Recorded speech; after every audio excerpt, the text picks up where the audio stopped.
All right, I got another art for inspiration for everyone. So this one's kind of interesting. Yeah, oversized Batman 158. If you're not aware, Loeb and Lee are back at it with the Hush 2 run. Um, I think they're doing a monthly oversized edition. So we're going to take a peek at that. And by oversized, I mean it's giant. So original artboard size, it's not an artist edition though. It's a fully printed, full print. I'm going to assume at least 300 DPI. Here's the size of a standard comic to it. So I got my camera way up there, all right? And this is, yeah, Batman All-Star 1. So yeah, let me go ahead and get this sucker out of here. This thing is huge. Let's get it out of the bag and board here. The collectible, the collectible bag and board. Bags and boards this size aren't easy to come by, let me tell you. Okay, so all in, giant size special edition. Issue 158. I think Lee's only on this book for 6 issues or so. Maybe more. I think it was 6. But anyways, not a full year. But I'd rather have, I'd rather have new Jim Lee than no Jim Lee. So, but I will do my best to show as much of this as possible. I wouldn't necessarily consider this a collectible. It feels more like a keepsake, if that makes sense. To me, collectibles are things like sports cards and trading cards, right? Pokemon, Yu-Gi-Oh, comic book cards, baseball cards, stuff like that, and then also comic books, some magazines. But when they start getting to this kind of a scale, it becomes a scale issue where it's just more of a just a fun thing, keepsake, like a school yearbook. Like school yearbooks don't get graded and traded based on their value. I think they more so, like this thing might actually end up in that area where things like trade paperbacks, things that you're going to want it regardless of the condition it's in. I kind of think that might happen with this. Man, this is really difficult to get over here like this. All right. Like I said, this book is huge. I'm trying to get as much of it in here as possible. I'll try to keep this video short. This book came out a few days ago. I'm posting this video, plan on posting this video way after the fact. Give everyone enough time who's actually going to read it, or at least look at it. I don't want to ruin it for you. So yeah, it's essentially the exact same book with ads, back cover, interior, front cover, interior, back, everything, as is of the regular, the 158. You can see the back cover there, advertising the new Batman Ninja movie. So yeah, it's really interesting to see this stuff at this particular scale. I do feel like it is actually upscaled a bit from an original 1117, only because of the bleed, and some of the line art feels a little extrapolated, just a tad, like just enough. These speed lines here, definitely. I have no room to turn these pages. I was going to do this with my phone, but that would have been even shakier than this. So, but yeah, like I said, pretty cool keepsake.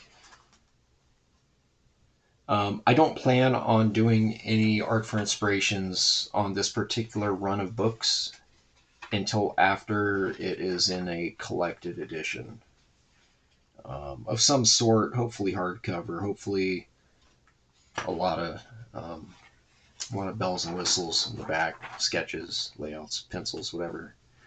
Um, but yeah, impressive work so far. Like I said, it's just fun, really fun to look at. Seeing it at this size,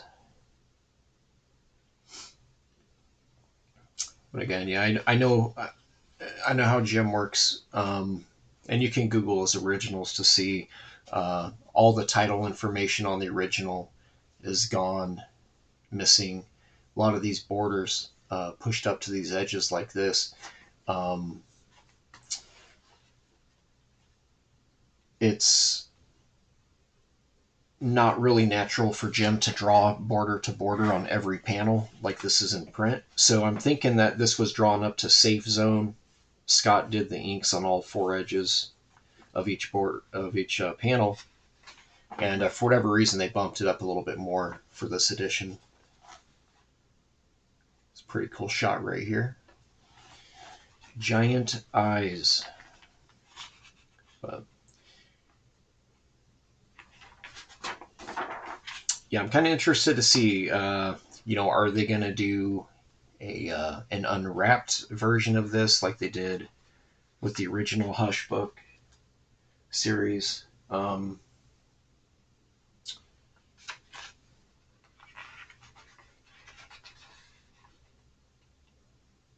feel like most of Jim Lee's stuff is kind of a no-brainer. It's like do an unwrapped version of it, or at least a noir. Get a version of it with Jim with Scott's inks at least, and then you know maybe an artist edition. My camera is getting crazy right now.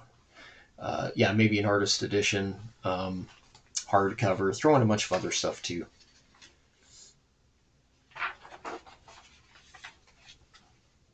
It's a really fun shot right here.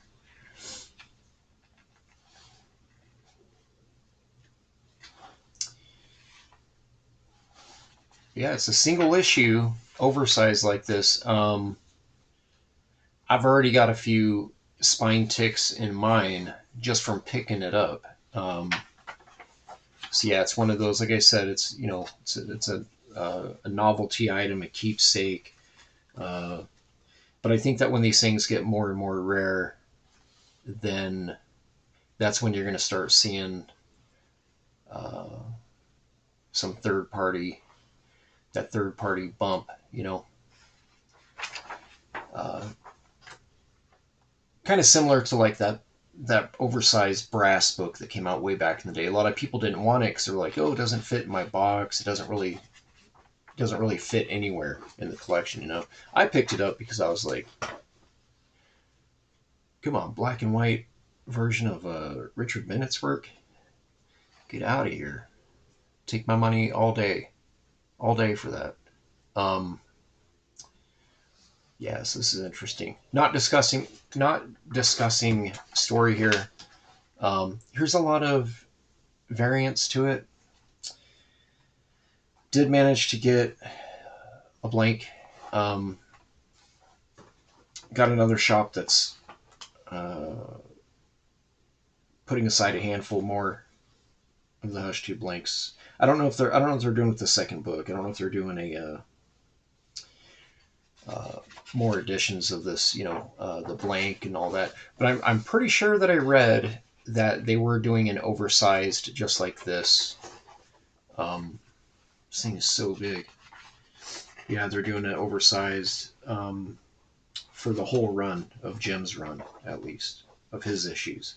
I'm not entirely sure if the Loeb story ends with Jim or if it continues with the artist who is on the coattails of Jim's run. See that right there? You can't see it. I don't know why I'm showing you that. Yeah, I already got two spine ticks there. It does got three staples, like a standard comic has two or three. Does that standard comic two or three? I think it has two. Let's see here. Yeah, standard comic only has two. Am I crazy? Any hoot.